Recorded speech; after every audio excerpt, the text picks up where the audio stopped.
হিমন্ত বিশ্ব শৰ্মাক আমাৰ লগত আহিব দিবি কথা হওক সি আমাক এতিয়া আহি ফেলে কথা হওক তি আহি মাতি পাবহি দিল্লী বোম্বাইত থাকিলে আমাক তাৰমানে নোচোৱাং বুলি ভাবছি নাচি ফুৰিব লাগিব আমি তুলি টোপোলা লৈ ফুটপাথত থাকিব যাব লাগিব আমি তাতে সি দিল্লী বোম্বাইত সি আজাদীত থাকিব তিৰি চুলি লৈ খিনি আছে সেইখিনি ঘেটে যিখিনি লৈছোঁ সেইখিনি আছে আমাক সেইখিনিয়ে লাগে মাতি তাৰ পাছত কমো নালাগে বেছিও নালাগে আমাক মাতি আমাৰ যিখিনি আছে সেইখিনিয়ে লাগে আমাক মাতি আমি সেই কথা মান্তি নহওঁ লাগে আমি হাতাহাতি লাগিম যুদ্ধ কৰিম আমি কোনোমতে মাতি এৰি নিদিওঁ আমি কোনো পধ্যে মাতি এৰি নিদিওঁ আমি মাতি এৰি নিদিওঁৱে আমি লাগে মৰামৰি হ'ম কাটি হ'ম একবাৰ পুলিচ আৰ্মীয়ে আহিছিলা সেইটোতো আমাৰ বহুত যুদ্ধ গৈছে এইবাৰ আমিও আৰু সেইটো যুদ্ধটোকে আমি লাগিম আৰু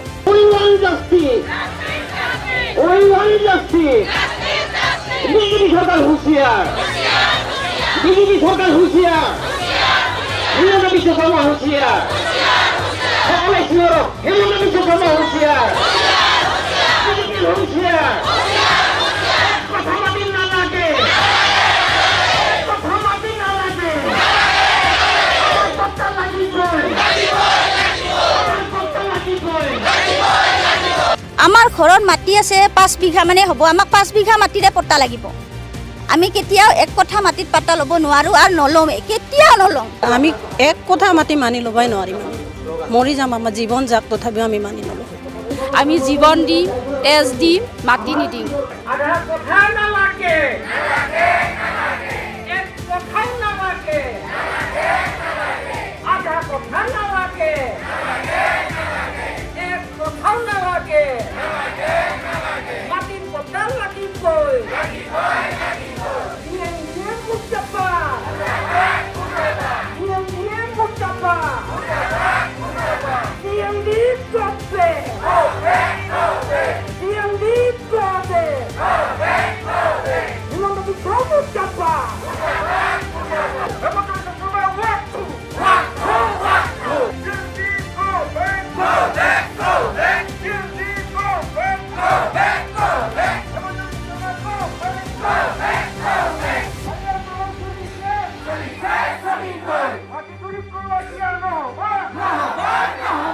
চাহ জনগোষ্ঠীয় যি লোকসকলৰ যি ভূমি আছে সেই ভূমিত GMD লোকসকলে আহি জৰীপ চলোৱাৰ কথা ইতিমধ্যে সকলোৱে খুব প্ৰকাশ কৰিছে এই ক্ষেত্ৰত কি ক'ব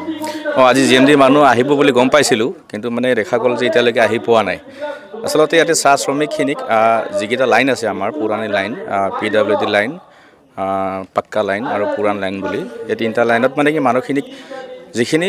আদিবাসী চাহ শ্ৰমিক সেইখিনিক মানে হিমন্ত বিশ্বই যেনেকৈ কৈছিলে যে 2 মাহমান আগত কৈছিলে চাগে যে চাহ শ্ৰমিকবিলাকক টি গাৰ্ডেনবিলাকত মাটিৰ পট্টা দিয়া হ'ব সেই সূত্ৰে হয়তো দিব বিচাৰিছিল কিন্তু কথা হ'লে কিমানকৈ দিব আৰু কি অনুষ্ঠানৰ যোগেৰে দিব এতিয়া ধৰক GMDৰ আণ্ডাৰত যদি দিয়ে এইটোতো ট্ৰাইবেল বেল্ট এৰিয়া হয় তো GMDৰ আণ্ডাৰত কিয় দিব কাৰণ GMDৰ আণ্ডাৰত মানে ট্ৰাইবেল বেল্টটো কোনো পধ্যে মানি লোৱা নহ'ব কাৰণ বেল্ট এৰিয়াতে GMD হ'ব নোৱাৰে তো তেনে ক্ষেত্ৰত এটা কথা ক'ব লাগিব কি যে ইয়াতে অকল আদিবাসী মানুহখিনিয়ে চাহ শ্ৰমিক নহয় ইয়াতে গাৰো ৰাভা কছাৰী আনকি আগৰ মানে গোৰ্খা মানে জনগোষ্ঠীও আছে চাহ শ্ৰমিক হিচাপে অকল আদিবাসীৰ যিখিনি শ্ৰমিক তেওঁলোকৰ কথাহে ভাবি অকল তাকো এক কথা পাছলাচিকে মাতি দিব কিয় বিচৰা হৈছে ইয়াত মানে কি গোষ্ঠীগত সংঘৰ্ষ ল'ব বিচাৰিছে নেকি যদি আজি কেইজনমান মানুহক শুনামতে 49 জন শ্ৰমিকক মানে মাটিৰ পট্টা দিব এক কথা পাছলাচিকে তাৰপিছত অন্য জনগোষ্ঠী ধৰক তেওঁলোকে দাবী কৰিব যে তেওঁলোকক দিলে আমাক নিদিলে এটা গোষ্ঠী সংঘৰ্ষ হৈ নাযাব নেকি তো তেনে ক্ষেত্ৰত এই যে ইয়াৰ পৰা এটা বস্তু অনুমান হৈছে আমাৰ ৰাইজৰ যে ইয়াত নিশ্চয় কিবা এটা কাজিয়া সুলভ এটা পৰিৱেশৰ সৃষ্টি কৰিব বিচাৰিছে নেকি কাৰণ ইয়াত আগৰ পৰাই 2021 চনৰ পৰাই আন্দোলন কৰি থকা হৈছে মাটিৰ পট্টা বিচাৰি আৰু আইনগতভাৱে বিচৰা হৈছে সংবিধান প্ৰদত্ত যিখিনি আইন খিলঞ্জীয়া বা জনজাতি হিচাপে এনেইতো মানে কি টিভিয়ে বা অন্যান্য ছ'চিয়েল মিডিয়াত আমাৰ মুখ্যমন্ত্ৰীয়ে কৈ থাকে কি যে 50 বিঘালৈকে মাটি দিয়া হ'ব জনজাতিক তো এই কথাবিলাক ক'ত গ'ল অকল ফুল চাৰি নেকি তো সংবিধান প্ৰদত্ত মতে আমি যিখিনি ভূমি আইন আছে সংবিধানৰ প্ৰদত্ত অসম ভূমি আইন আছে চিলিং 1 বা ৰায়তী 1 সেই আইনৰ আধাৰত আমি মাটি বিচাৰিছোঁ তেনে ক্ষেত্ৰত সেইবিলাক কথা আওকাণ কৰি এতিয়া নতুনকৈ তেখেতসকলে নিজৰ খুচি মতে তাকো GMDত কিয় মাটি দিব বিচাৰিছে ইয়াত নিশ্চয় পৰিকল্পনা আছে যিহেতু আমি ইয়াতে চাহ বাগান নোহোৱাৰ আগৰ পৰাই বসবাস কৰি আছোঁ আৰু যিসকল আদিবাসী মানুহ আছে তেখেতসকল মানে কি বহুত আগৰ পৰাই ব্ৰিটিছে লৈ আহিছিলে উৰিষ্যাৰ পৰা তেওঁলোক এতিয়া খিলঞ্জীয়া হৈ গৈছে তেখেতসকল মাটি পোৱাৰ যোগ্য সাংবিধানিক মতে আৰু এতিয়া লিজ উকলি গৈছে যিহেতু আমাৰ বাগানত তেনে ক্ষেত্ৰত মানুহবিলাকক চৰকাৰে মানে কি নিজে মাটি পট্টা দিব লাগে যিহেতু আমাৰ মানুহবিলাকে তেওঁলোকক ভোট দি জিকাইছে তেনে ক্ষেত্ৰত মানে সেই অধিকাৰখিনি অন্ন বস্ত্ৰ বাসস্থান যিখিনি মানে চৰকাৰে নিজে ব্যৱস্থা কৰি দিব লাগে সেইখিনি নকৰি কিনে অন্য আদানী আম্বানী বা বনিয়া গোষ্ঠীক মাটি তেওঁলোকে একেদিনাই দিব পাৰে লাখ লাখ বিঘা হাজাৰ বিঘা মাটি দিব পাৰে তেওঁলোকেতো ভোট দি জিকোৱা নাই চৰকাৰখনক আমাৰ মানুহে জিতাইছে তেনে ক্ষেত্ৰত আমাৰ মানুহৰ কথাবিলাক নাভাবি অন্য মানে কি বনিয়া বা যি পুঁজিপতি গোষ্ঠী আছে আদানী আম্বানী গডৰেজ বা অন্যান্য যিসকল আছে তেওঁলোকক মাটি দিব নেকি সেই সন্দেহটো হৈছে আৰু এইটো মুখ্যমন্ত্ৰী ডাঙৰীয়া যদিও ঘোষণা কৰিছে আচলতে বেলেগ বাগানৰ তুলনাত আমাৰ বাগানৰ অকণমান ছিষ্টেমবিলাক অকণমান বেলেগ যিহেতু বেলেগ বাগানত আপোনাৰ লাইনৰ হিচাপত থাকে কিন্তু বৰদুৱাৰ বাগানত এনেকুৱা এটা মানে বাগান আচলতে আমি জন্মৰ পৰা বা আমি আজি প্ৰায় 70-75 বছৰ হৈ গ'ল এতিয়ালৈকে কোনো ধৰণৰ মানুহ লেবাৰ অন্তত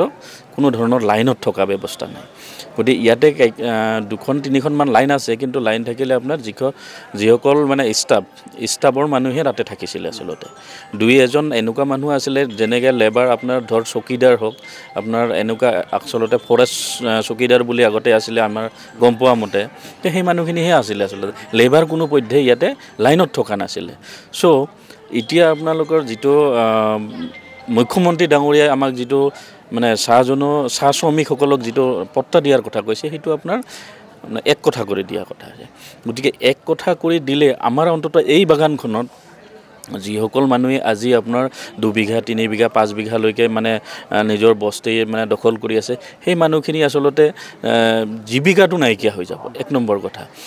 ইয়াত আপোনাৰ 49টা ফেমিলিকে দিয়াৰ কথা চলি আছে কিন্তু আমাৰ ইয়াতে বাগান অঞ্চলত আপোনাৰ বসবাস কৰি আছে প্ৰায় 21টা ফেমিলি 2100 পৰিয়াল ইয়াতে বসবাস কৰি আছে গতিকে 2100 পৰিয়ালৰ যদি 49টা ফেমিলিয়ে পায় তেতিয়া বাকীখিনি কি হ'ব আৰু তাতকৈ ডাঙৰ কথা আমাক মানে যি মানে আইনৰ দ্বাৰা দিব খুজিছে আচলতে জিএমডিৰ আধাৰত দিব বিচাৰিছে আমি গম পোৱা মতে জিএমডিৰ মানুহে আহিছিলে জিএমডিৰ আণ্ডাৰতহে মানে দিব খুজিছে জিএমডিৰ আণ্ডাৰতো আমি কোনো পধ্যে হ'ব নোৱাৰোঁ বা ল'ব নোৱাৰোঁ আৰু আটাইতকৈ ডাঙৰ কথা আমি এক কথা মাতি ল'ব কেতিয়াও নোৱাৰোঁ গতিকে যাৰ কাৰণে আজি এই সকলো মানুহখিনিয়ে আপোনাৰ এই মানে এক কথা মাটিৰ যে আমাক নালাগে সেইটো প্ৰতিবাদ কৰাৰ কাৰণে আচলতে জিএমডিৰ মানুহৰ অহাৰ কথা আছে এতিয়া বৰ্তমান গতিকে তেওঁলোকৰ আগত এইটো প্ৰটেষ্ট কৰাৰ কাৰণে সকলো মানুহবিলাক ওলাই আহিব লগা হৈছে আচলতে 3 সপ্তাহমান আগত মুখ্যমন্ত্ৰীয়ে ঘোষণা কৰিছে যে 4 লাখতকৈ বেছি চাহ শ্ৰমিকসকলক তেখেতসকলে পট্টা দিব মাটিৰ অধিকাৰ দিব আজি আপোনাৰ পেপাৰ দিছে যে তেখেতসকলে 2,18,553 বিঘা মাটি এই 4 লাখতকৈ বেছি যিসকল চাহ শ্ৰমিক আছে তেখেতসকলক দিব যদি তেনেকৈ চোৱা যায় তেখেতসকলেতো আপোনাৰ আধা বিঘা বা 1 কথাকে পাব আমাৰ ইয়াত আপোনাৰ পৰহি দিনাৰ পৰা এটা কথা চলি আছে যে ইয়াত জিএমডিৰ পৰা মানুহ আছে ইয়াত আপোনাৰ ৰেভিনিউ ডিপাৰ্টমেণ্টৰ পৰা মানুহ আছে ইয়াত আমাৰ চাৰ্কুলাৰ অফিচৰৰ মানুহ আছে তেখেতসকলে কৈছে যে ইয়াত 1 কথা পাছলে চাগে মাটি দিব ইয়াতো আকৌ আপোনাৰ 3টা লাইন দিব অৰ্থাৎ এই তেতিয়া বাগান যেতিয়া হৈছিল 1922 চন বা তাৰ আগতে তেতিয়া আপোনাৰ তেখেতসকলে কামৰ সুবিধাৰ বাবে বা তেখেতসকলৰ যিসকল কৰ্মচাৰী ৰাখাৰ বাবে লাইন সৃষ্টি কৰিছিল PWD লাইন আছিল বোম্বাই লাইন আছিল পাকা লাইন আছিল পুৰাণ লাইন আছিল এই লাইনবিলাকৰ শ্ৰমিক নাছিল আচলতে অফিচৰ কৰ্মচাৰীসকলহে আছিল আৰু সেই লাইনত তেখেতসকলে আমাৰ যি চাহ শ্ৰমিকসকলক তাতে সেটেল কৰিব খুজিছে তাক 1 কথা 5 মানে 1 কথা 5 লে চাকে এতিয়া আপোনাৰ যিসকল মানুহ লাইন ব্যৱস্থাত নাই তেখেতসকল বাহিৰত আছে আজি যিসকল মানুহে লাইনৰ লগত সম্পৰ্কই নাই তেখেতসকল যদি 1 কথা 5 লে দিয়ে তাৰমানে গাঁৱৰ পৰা আনি আকৌ তেখেতসকল ইয়াত দিব আৰু যদি কম্পেক্ট এলেকা এটা কৰে তেতিয়াহ'লে আপোনাৰ 1 কথা 5 লে চাকে দিলে হাৰ্ডলি 12 বিঘা মাটি 49 জন মানুহৰ বাবে 12 বিঘা মাটি হ'ব এই মানুহবিলাকক 12 বিঘা মাটি দি এই জনজাতি এলেকাৰ মানুহবিলাক হত্যা কৰিব খোজা নাই নে গতিকে এই মানুহবিলাকে কৈছে যে 10-12 বিঘা থাকাৰ পিছত 5-7 বিঘা থাকাৰ পিছত এই মানুহবিলাক চলিব নোৱাৰে আজি হিমন্ত বিশ্বই আপোনাৰ এই বিজেপি চৰকাৰে আপোনাৰ 1 কথা 5 লে মাটি দি আমাক হত্যা কৰাৰ বাবে বেলেগ বিকল্প কি ৰাস্তা বিচাৰিছে গতিকে ইয়াৰ ৰাইজে প্ৰতিবাদ কৰিছে আমি 1 কথা 5 লে মাটি নলওঁ আৰু ল'ব নালাগে লোৱাটো অনুচিত আৰু যদি লোৱা হয় এইটো বিৰাট ডাঙৰ কথা হ'ব এই এলেকাখিনিত 1 কথা 5 লে মাটি দি তেখেতসকল যে জিএমডিৰ আধাৰত পেলাব খুজিছে এই জিএমডিৰ দ্বাৰা সমগ্ৰ আমাৰ বেল এণ্ড ব্লক ভাঙিব খুজিছে ইতিমধ্যে আমাৰ বেল এণ্ড ব্লকবিলাক এফালৰ পৰা নোহোৱা কৰিলে আৰু যোৱাকালি মোৰ যদি ভুল হোৱা নাই তেখেতসকলে কেবিনেট এটা সিদ্ধান্ত কৰিছে যে যিসকল বঙালী SC সেই বঙালী SC সকলেও হেনো বেল এণ্ড ব্লকত মাটি কিনিব পাৰিব অৰ্থাৎ প্ৰটেক্টেড ক্লাছৰলৈকে তেখেত উত্তৰণ কৰা হ'ব। এই 2 নম্বৰী কথাবিলাকে অসম চৰকাৰখনে 2 নম্বৰী কথাবিলাক এই হিমন্ত বিশ্ব শৰ্মাই কিয় কৰে? গতিকে আমি প্ৰতিবাদ কৰিছোঁ এই মানুহবিলাকে কোনো ক্ষেত্ৰতে আপোনাৰ সিদ্ধান্ত নোহোৱালৈকে গোটেই কথাখিনি ঠিক নোহোৱালৈকে ইয়াত মাটিৰ জৰীপ কৰিব নিদিয়ে। সি GM দিয়ে আহক, সি লাগে মুখ্যমন্ত্ৰী যি মানুহে নাহক এই মানুহবিলাকে এক সংগ্ৰাম কৰিব।